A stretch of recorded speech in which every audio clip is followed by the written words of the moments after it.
বাংলাদেশের রাজনৈতিক অঙ্গনে আরেকটি গুরুত্বপূর্ণ আনুষ্ঠানিকতা সম্পন্ন করল বিএনপি। নির্বাচন কমিশনের বিধান মেনে তারা জমা দিল 2024 পঞ্জিকা বছরের বার্ষিক আয় ব্যয়ের অডিট রিপোর্ট।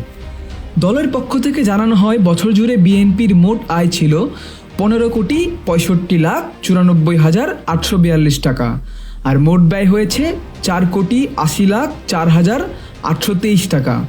হিসাব মিলালে উদ্বৃত্ত থেকে গেছে প্রায় 10,85,90,019 টাকা, যা ব্যাংকে সংরক্ষিত। এই আয়ের উৎস প্রকাশ করেছে বিএনপি জাতীয় নির্বাহী কমিটির মাসিক চাঁদা, বই ও পুস্তক বিক্রি, ব্যক্তি ও প্রতিষ্ঠানের অনুদান, ব্যাংক সুদ।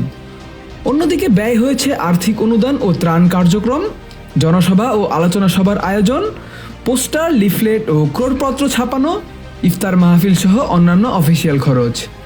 বিএনপি নেতারা বলছেন, বছরের পর বছর একই প্রক্রিয়ায় তারা এই প্রতিবেদন জমা দিচ্ছেন গণতন্ত্রের প্রক্রিয়াকে এগিয়ে নিতে।